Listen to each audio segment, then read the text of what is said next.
श्रीराम समर्थ श्रीराम शुका सारिखे पूर्ण वैराग्य जाचे वशिष्ठा परी ज्ञान योगेश्वराचे कवी वाल्मिका सारिका मान्य ऐसा नमस्कार माझा सद्गुरु रामदासा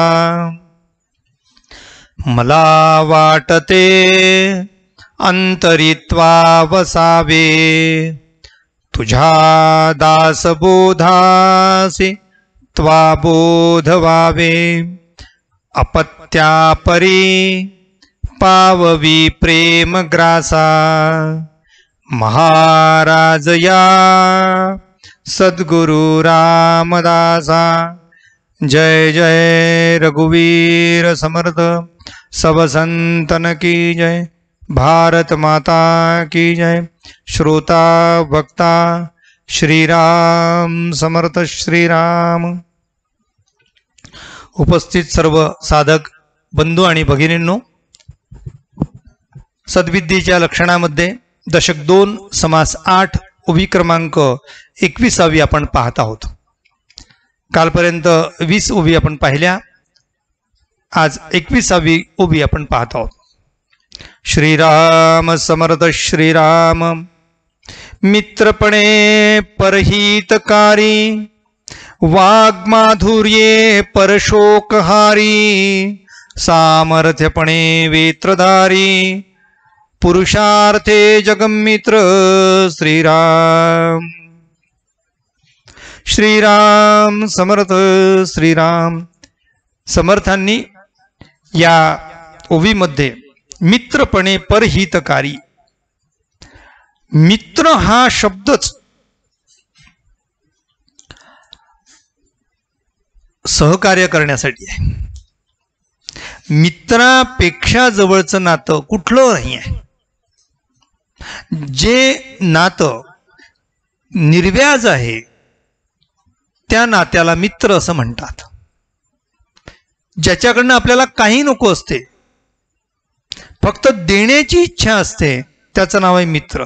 मित्रपणे परहितकारी म्हणजे समर्थांनी मित्रपणे हा शब्द, परहितकारी शब्द वापरणं ठीक आहे, पण मित्रपणे का शब्द वापरला म्हणजे मित्र ज्याप्रमाणे सदैव हित करत असतो त्याप्रमाणे परहितकारी आहेत। सद्विद्येचा पुरुष काल सांगितल्याप्रमाणे आपल्या आजूबाजूला सगळे लोक चांगले आहेत, मग चांगले लोक आहेत त्यांना मदत करा। नुसतं चांगलं म्हणून चालायचं नाही। चांगुलपणा हा शाब्दिक नसला पाहिजे, चांगुलपणा हा कृतीत उतरला पाहिजे। तुम्ही चांगले आहो, शेजारचे लोक चांगले आहेत असं म्हणून चालणार नाही। तुमच्या घरात एखादा चांगला पदार्थ झाला, घेऊन जा त्यांच्याकडे, पाहत खरी काय त्याचा परिणाम होईल। तुम्हाला माहिती आहे का, एखादी वस्तू जर आपण कोणाला दिली एखाद्या भांड्यामध्ये, तर समोरचे लोक सुद्धा ती रिकामी पाठवत नाहीत। म्हणून आपण इतरांना दिलं की लोकही आपल्याला देतात। जसं खाण्यापिण्याचे पदार्थ नाही, प्रेमाचा सुद्धा संबंध आहे। प्रेम दिल्याने वाढते, वस्तू दिल्याने कमी होते। म्हणून समर्थ म्हणतात आहे की परहितकारी। आता हित कोणत्या कोणत्या प्रकारचं आहे? कुठलेही, ज्याला जे जे पाहिजे ते ते त्याला देणे, याचा अर्थ त्याचं हित करणे। लोक काय करतात? हित कमी करतात, हित जास्त साधतात। आपल्या फायद्याची गोष्ट कोणती आहे त्याला धरून ठेवतात। माझ्यासाठी हे, तुझ्यासाठी काय बोल, म्हणून काय म्हणतात हे परहितकारी। माझं नुकसान झालं तर हरकत नाही हो, पण तुझा फायदा होत असेल त्याचं नाव आहे सद्विद्या। बाकी सगळी स्वार्थाची विद्या आहे। आपलं पोट भरणे सगळेच करतात, पण दुसऱ्याच्या हिताचा विचार करा, दुसऱ्याच्या कल्याणाचा विचार करा। म्हणून समर्थ म्हणतात परहितकारी वाग माधुर्ये परशोकहारी। आता वाग्माधुर्य याचा अर्थ बोलण्यात गोडवा. कृतीत एखाद्याचा चांगुलपणा असतो, पण बोलून इतका तिखट असतो की तो म्हणतो तुझे उपकारही नको मला. म्हणून पहिले गोड बोला. मला वाटतं त्याच्यावरून ह्या गोड बोले हा शब्द पडला असला पाहिजे. कारण जे गोड बोलतात त्यांनाच गोड बोले म्हणतात तर म्हणायचं ना. जे गोड बोलतात असे लोक सगळ्यांना प्रिय असतात. म्हणून समर्थांनी सूचना दिली आहे वाग्माधुर्य. परशोकहारी, दुसऱ्याचा शोक हरण. लक्षात घ्या, दुसऱ्याला मदत करताना आपण एखाद्यास मदत नाही करू शकलो तरी एखाद्यास चालू शकेल, पण तुम्ही गोड बोलले की त्याचा आपोआपच शोक कमी होईल. एखाद्याच्याकडे मृत्यू कोणी होतो, तुम्ही त्याच्याकडे जाता, त्याच्या पाठीवरून हात फिरवता, काय होते? काही नाही. तुम्ही देता काय? काही देत नाही. घेऊन काय? काही नाही. त्यालाही काय मिळते? पण एक लक्षात घ्या, त्याचा शोक कमी होतो, दुःख कमी होते. म्हणून आपण इतरांना धीर द्या, प्रेम द्या, सहकार्य करा. आणि हे करताना मी काही करतो आहे हा कर्तेपणाचा भाव सुद्धा ठेवू नका. सामर्थ्यपणे वेत्रधारी. वेत्र या शब्दाचा अर्थ आहे दंड. जो दंडाधिकारी आहे त्याला वेत्रधारी म्हणतात. पण सामर्थ्यपणे, ज्याच्यात हातात सामर्थ्य नाही आहे आणि त्यांनी दंड हातात धरला तर काय होईल? सोटे खाईल तो. म्हणून म्हणजे एखाद्याला जर हातात दंड धरायचा असेल तर ते दंड सांभाळण्याचं ताकद पाहिजे, म्हणजे सामर्थ्य पाहिजे. अर्थ लक्षात घ्या काय मला म्हणायचं तर. म्हणजे एखाद्याला जर दंड करायचा असेल कोणाला, आता दंड या शब्दाचा अर्थ फक्त काडी नाही नका घेऊ, शिक्षा म्हणा. दंड जर करायचा असेल तर त्याच्याजवळ ते सामर्थ्य असलं पाहिजे दंड करण्याचं. नाही तर ज्याला दंड करायला जातो तोच आपल्याला दंड करायचा. म्हणून सामर्थ्यपणे वेत्रधारी म्हणजे इतरांचं रक्षण करा. पुरुषार्थे जगमित्र. आणि समर्थांनी हा शब्द कशासाठी वापरला असेल? सामर्थ्यपणे वेत्रधारी भगवान श्रीकृष्णाकडे पाहून वापरला असेल, भगवान श्रीरामाकडे पाहून वापरला असेल. हातामध्ये दंड आहे, शस्त्र आहे हातामध्ये, सामर्थ्य आहे, पण तरी सुद्धा ते जगमित्र आहेत. कोणालाही त्याच्या शस्त्रापासून भीती वाटत नाही. सैनिकाच्या हातातलं शस्त्र पाहून कोणाला भीती वाटते का हो? पोलिसाच्या हातातला दंडा पाहून कोणाला तरी भीती वाटते का हो? का भीती वाटेल? कारण ते दंड आमच्यासाठी नाहीच आहे, ते चोरांसाठी आहे, सज्जनांसाठी कुठे आहे. म्हणून सज्जनांना निर्भय करणे याच्यासाठी तो दंड आहे. म्हणून पोलीस डिपार्टमेंटमध्ये जे बोधवाक्य आहे ते फार सुंदर आहे. ते वाक्य वाचा. काय लिहिलंय त्याच्यामध्ये? सदरक्षणाय खलनिग्रणाय. कशासाठी हातात घेतलेलं आहे शस्त्र? सदरक्षण. शस्त्रही हातात घेतलं तर सज्जनांच्या रक्षणासाठी घेतलेलं आहे. आणि खलनिग्रणाय याचा अर्थ दुष्टांना दंड करण्यासाठी दिलाय. म्हणून इथे समर्थ म्हणतात सामर्थ्यपणे वेत्रधारी पुरुषार्थे जगमित्र. पुरुषार्थ. अरे हे पोलीस आमचे सहकार्य आज जगमित्र झाले नाही का? आज आपल्यासाठी, तुमच्या आमच्यासाठी आज रात्रंदिवस ते रस्त्यावर तैनात आहेत. सैनिक लोक सीमेवर तैनात आहेत. त्यांना घर नाही का? त्यांना दार नाही का? त्यांना मुलं नाही का? त्यांना आई बहीण मुलगे पत्नी नाही का? सगळं आहे. पण तरी सुद्धा घरावर ते तुळशीपत्र ठेवून देश रक्षणासाठी तिथे थांबले आहे. ते जगमित्र आहे. ह्याचं कारण असं आहे की त्यांच्या हातात असलेलं शस्त्र आम्हाला घरात सुखाने झोपू देते आहे.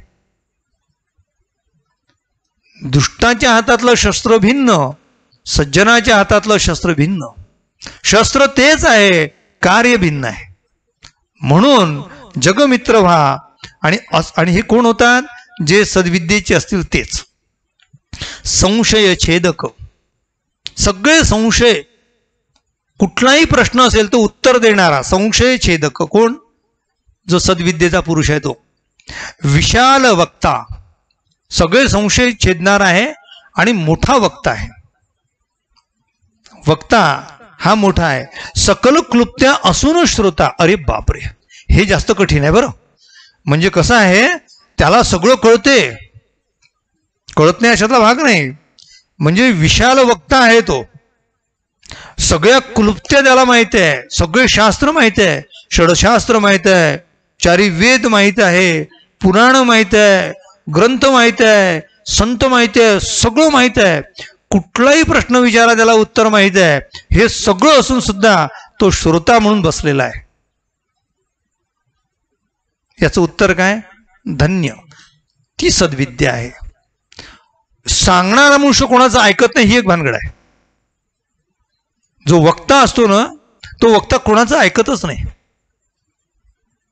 आणि इकडून तिकडून ऐकलंस तर ते माझं म्हणून ठोकून देतो. आता काय सांगायचं? अरे ते तुझं नाही, ते संतांचं आहे. म्हणून लक्षात घ्या, वक्ता मोठा असला तर तो श्रोताही असला पाहिजे. आणि अजूनही तुम्हाला त्यातली गंमत सांगतो की जो चांगला श्रोता आहे तोच चांगला वक्ता होऊ शकतो. जो चांगला श्रोता आहे तोच चांगला वक्ता होऊ शकतो. म्हणून समर्थ असं म्हणतात, सकल कृती असोन श्रोता. सगळं कळते आहे मला. काही काही फार मोठे लोक असतात की ज्यांच्या पायाजवळ बसून आपण शिकावं, पण तरी सुद्धा ते ऐकतात आहे. मला या ठिकाणी म्हणजे माझ्या या सगळ्या या ठिकाणी समर्थांचे दासबोध ऐकण्यासाठी बसणारे जे श्रोते आहेत, काय संख्या सांगावी, किती संख्या सांगावी. ग्रुपवर माझ्या जे लोक आलेले आहेत, इतके मोठे लोक आहेत, त्यांच्या पायावर मस्तक ठेवावं इतके मोठे आहेत. व्यक्तिशः नाव सुद्धा घेता येईल, पण कोणी कमी नाही, सर्व धन्य आहेत, मोठे आहेत. त्या मानाने आम्ही खूप लहान आहोत, परंतु ते ऐकतात आहे. याचाच अर्थ असा आहे की त्यांचा मोठेपणा सोने पे सुहागा. त्यांचा मोठेपणा कसा आहे? सोन्याला जसा सुगंध आला तसा त्या मोठेपणाला अजून गंध येत असतो. आपण कोणाचं ऐकतो म्हणजे लहान होत नसतो, हे लक्षात घ्या. ऐकतो म्हणजे लहान होत नाही. ऐकतो म्हणजे ऐकणारीची किंमत करतोय, बोलणारीची किंमत करतोय. ज्ञानेश्वर माऊली म्हणते, वक्ता तो वक्ता नोहे श्रोते न विण. श्रोते नसेल तर वक्ता काय? शिक्षक नसेल तर विद्यार्थी कसले? विद्यार्थी नसेल तर शिक्षक कसला? ते दोघे आहेत. म्हणून हा सगळा आध्यात्मिक प्रपंच आहे.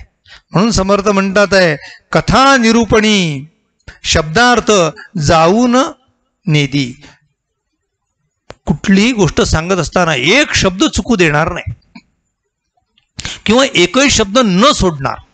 प्रत्येक शब्द सांगणे, एकूण एक शब्द सांगितले जो कळणार नाही असं आपल्याला जाणवते, त्या शब्दावर तो बोट ठेवील आणि ती गोष्ट सांगितल्याशिवाय राहणार नाही.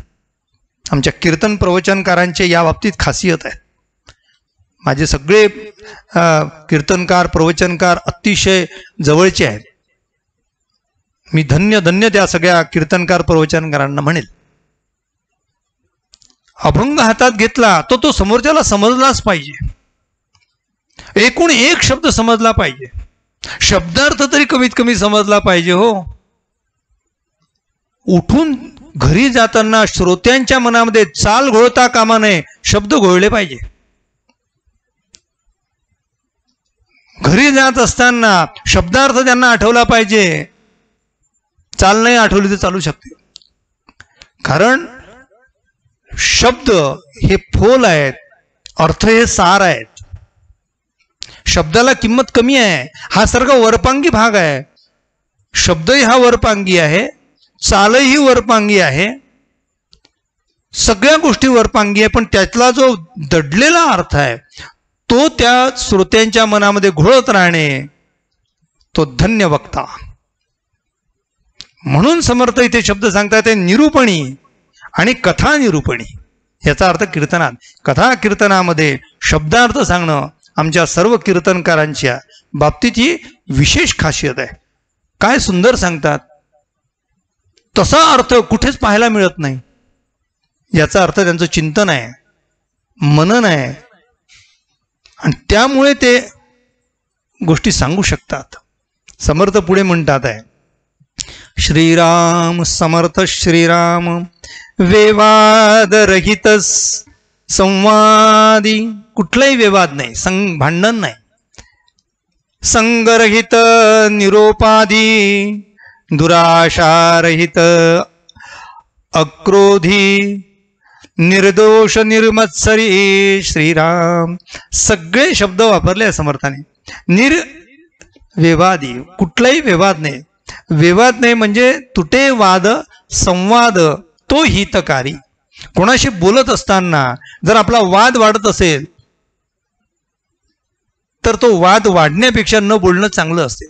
असा वाद करा की ज्या वादामुळे संवाद होईल, संवादातून प्रश्न सुटतील, प्रश्न सुटल्यानंतर आपल्याला सन्मार्ग मिळेल.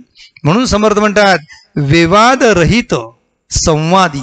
तुटे वाद संवाद तो हितकारी. कुठला वाद चांगला आहे, कुठला संवाद चांगला आहे, ज्याच्यामध्ये आपला सगळा भ्रम निराश होईल, त्याचं नाव आहे संवाद.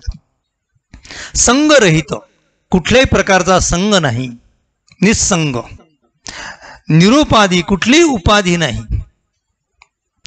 निराशा, दुराशा रहित, कुठल्याही प्रकारची दुराशा नाही. अक्रोधी, क्रोध नाही.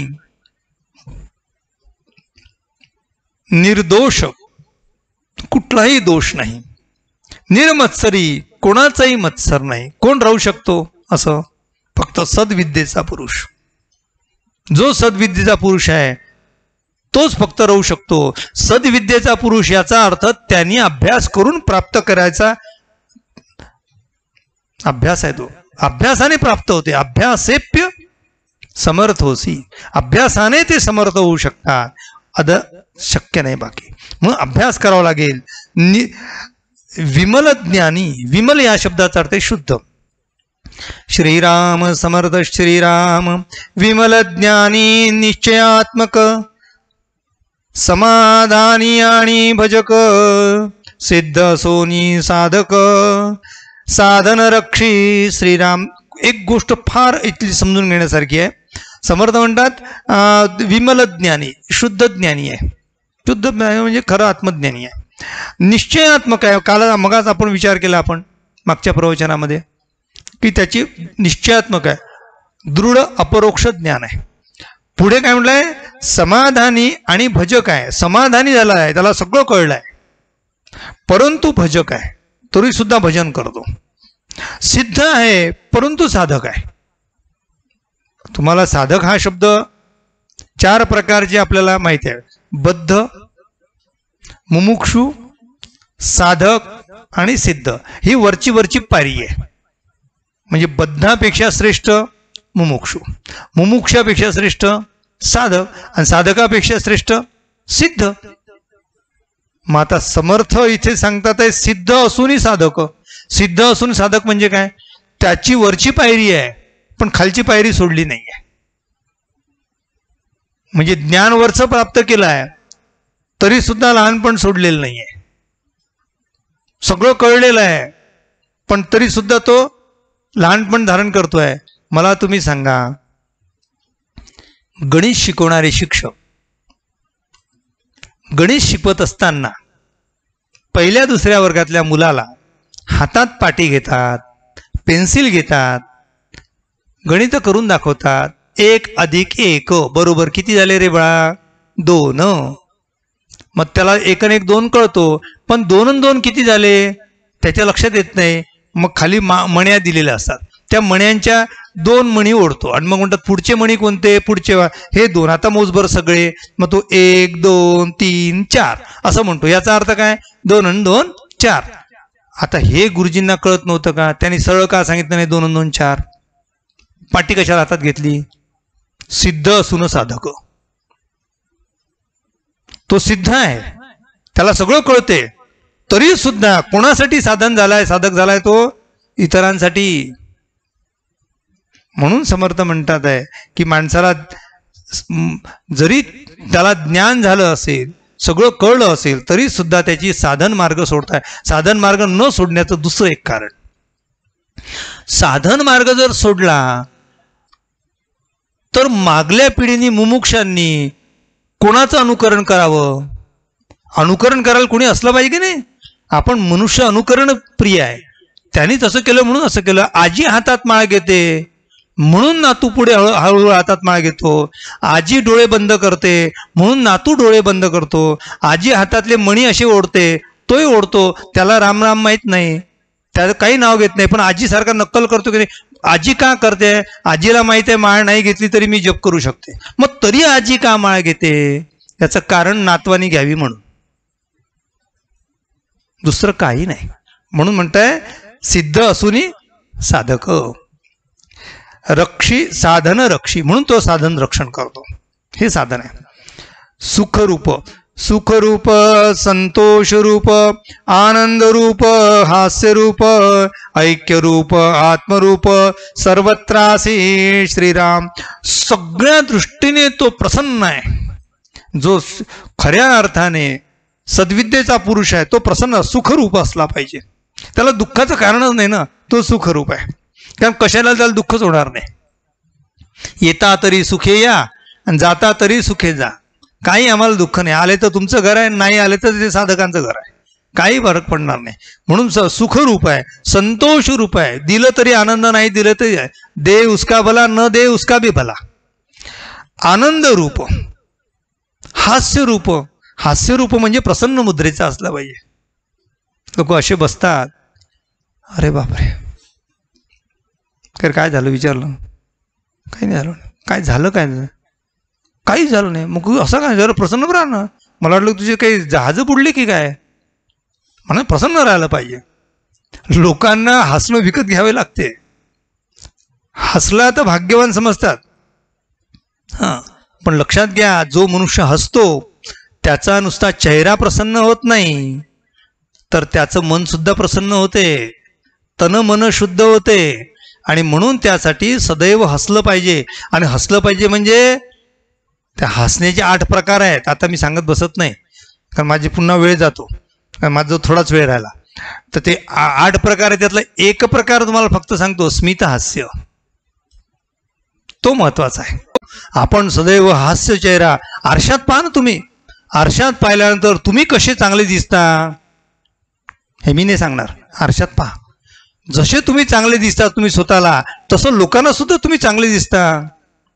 कारण लोकांचा चेहरा तो तुमच्यासाठी आरसा आहे. तेरा मन दर्पण कहलाएगा. हां, तर ते दर्पण आहे, ते त्यांना आनंद वाटतो म्हणून हसा. त्याच्यासाठी हसा, स्वतःसाठी हसा. हसा, आनंद मिळवा. म्हणून समर्थ म्हणतात ऐक्य रूप, आत्मरूप, सर्वत्रासी. एकाजवळ हसायचं आणि दुसऱ्याजवळ रडायचं असं नाही करायचं. सर्वत्रासी शब्द वापरलाय. गरजेनुसार आवश्यक आहे बरं. हां हां, म्हणजे कुठे हसायचं ते कळलं पाहिजे, कुठे नाही हसलं पाहिजे हे कळलं पाहिजे. म्हणजे ते आमच्या त्या केवल प्रयोगी अव्ययामध्ये ते अव्यय जर चुकलं ना, सगळं गोंधळ करून टाकतात लोक. हां, त्या हातात पेढा देताना विचारलं की काय झालं, मी पहिल्या नंबरनी 5 झालो. अरे अरे अरे ते अरे अरे म्हणण्यासारखं आहे का? अरे वा असं म्हणायला पाहिजे ना, तिथे हास्य पाहिजे. शेजारची आजी मरण पावली, अरे वा. अरे तिथे त्याच्यात अरे वा नाही, अरे अरे म्हणायला पाहिजे. ते कुठे काय करायला पाहिजे याचं नाव आहे विवेक. ते केवल प्रयोग आहे, अर्थ काही नाही, पण त्या एका प्रयोगाने तुमच्या अंतःकरणाचा ठाव समोरचा मनुष्य घेतो. म्हणून योग्य प्रतिसाद देता आला पाहिजे. तो योग्य प्रतिसाद देणे याचा अर्थ सद्विद्या. समर्थ पुढे काय म्हणतात पहा. भाग्यवंत, जयवंत, रूपवंत, गुणवंत, आचारवंत, क्रियावंत, विचारवंत, स्थिती श्रीराम. यशवंत, कीर्तिवंत, शक्तिवंत, सामर्थ्यवंत, वीर्यवंत, वरदवंत, सत्यवंत, सुकृती श्रीराम. समर्थांनी किती वंत वंत वंत शब्द वापरलाय. त्या गोष्टीने तो संपन्न आहे, यशवंत आहे, म्हणजे भरपूर यश आहे, कीर्तिवंत आहे, शक्तिवंत आहे, सामर्थ्यवंत आहे, वीर्यवंत आहे आणि वरदवंत आहे, नेहमी आशीर्वाद देणारा आहे. गणेशाला वरद नाव आहे. वर देणारा, द म्हणजे देणे, वर म्हणजे आशीर्वाद, द या शब्दाचा अर्थ देणे असा अर्थ होतो, आहे की नाही. दुःखद या शब्दाचा दुःख देणारा, सुखद म्हणजे सुख देणारा आणि वरद म्हणजे वर देणारा. द या शब्दाचा अर्थ देणे. म्हणून इथे समर्थ म्हणतात की तो असा वरदवंत आहे आणि सत्यवंत आहे. आणि पुढे म्हटलंय सुकृती आहे, तो पुण्यशील आहे. सुकृती म्हणजे जो कृती ज्याची चांगली आहे, ज्याची चांगली कृती आहे त्याला पुण्य मिळणार आहे, असा तो पुण्यशील आहे. विद्यावंत, कलावंत, लक्ष्मीवंत, लक्षणवंत. आता बघा बोललो लक्षण आहे, ते चांगले लक्षण आहे, सुलक्षण. कुलवंत, सुशिषमंत याचा अर्थ पवित्र. आणि बलवंत, दयाळू. किती गुण दिले समर्थांनी. एवढे गुण आम्हाला संपन्न प्राप्त करता येतात. हे गुण जन्मदान नाही, याचा अभ्यास आहे. हे प्रत्येक गुण प्राप्त करता येतात आणि आपल्याला स्वतःला धन्य करता येऊ शकते. समर्थ म्हणतात आहे, युक्तिवंत, गुणवंत वरिष्ठ, बुद्धिवंत बहुधारिष्ठ, दीक्षावंत सदा संतुष्ट, निस्पृह वितरागी श्रीराम. समर्थांनी अजून सांगितलंय युक्तिवंत आहे, त्याला युक्ती याचा अर्थ चातुर्य. गुणवंत आहे, वरिष्ठ आहे म्हणजे वरिष्ठ असून गुणवंत. वरिष्ठ असू शकतात, गुणवंत असला पाहिजे. आणि जो वरिष्ठ आहे तो गुणवंत नसेल तर लोक काय बोलतात मला विचारू नका. वरिष्ठ आहे आणि गुणवंत आहे. बुद्धिवंत आणि बहुधारिष्ठ. बुद्धिवंत आहे आणि धारिष्ठ आहे, ज्ञान असते पण संकट आलं की लटलट कापायला लागते. काय कामाचं तुमचं ज्ञान चुलीत घालायचं. ज्ञान आहे ना, संकट आलं की धावून जाता आलं पाहिजे, संकट आलं की उभं राहता आलं पाहिजे. खऱ्या अर्थाने जो गृहस्थ आहे त्याच्या जीवनामध्ये धारिष्ट्य हा सर्वात मोठा गुण आहे. कारण संकट प्रदोपदी आपल्या कुटुंबात येत असतात आणि ज्यावेळी धारिष्ट्य होते, ज्यावेळी संकट येतात त्यावेळी आपल्याला धारिष्ट्य धारण करता आलं. त्याला धृती म्हटलंय. कालच्या परवाच्या प्रवचनात आपण म्हटलंय धृती आहे, तो धारिष्ट्य असलं पाहिजे. समर्थ म्हणतात आहे बहुधारिष्ट्य. शिवाजी महाराजांना केवढं धारिष्ट्य होतं. जिजामातेमध्ये किती धारिष्ट्य होतं. म्हणजे केवढे संकट आले असतील. फुटो हे मस्तक, तुटो हे शरीर, तरी सुद्धा घाबरले नाही. वाटेल ते होऊ दे, पण तरी सुद्धा ते धारिष्ट्यवंत राहिले म्हणून यशस्वी झाले. यश तेव्हा मिळते ज्याच्या जो धारिष्ट्य आहे. जो गर्भगळीत होऊन जातो ना त्याला काही मिळत नाही. हतबल होऊ नका, काही होणार नाही, सगळं व्यवस्थित होईल. हे सगळं व्यवस्थित होईल ही धारणा जेव्हा आपली पक्की असेल त्यावेळेस संकट आपोआप पळते. आपली धारणा कच्ची असली, धारिष्ट्यच गेलं तर काहीच करता येणार नाही. म्हणून समर्थ म्हणतात दीक्षावंत असला पाहिजे, सदा संतुष्ट असला पाहिजे, हावरट काही कामाचा नाही. निस्पृह वितरागी असला पाहिजे. तो वितरागी असला पाहिजे. कालच आपण वितरागी याचा शब्दाचा अर्थ पाहिला, त्याचा अर्थ वैराग्य संपन्न. वितरागी आहे, निस्पृह आहे, कशाची स्पृहा नाही. स्पृहा नाव ठेवा पण तो निस्पृह असतोय. निस्पृहा नाव ठेवता येत नाही ना, म्हणून स्पृहा ठेवतात. ठेवायला हरकत नाही, जरूर ठेवा, पण स्पृहा ठेवायची तर चांगल्याची स्पृहा. ठीक आहे. पण आमच्या सद्विद्येमध्ये निस्पृह हा शब्द जास्त श्रेष्ठ आहे स्पृहापेक्षा.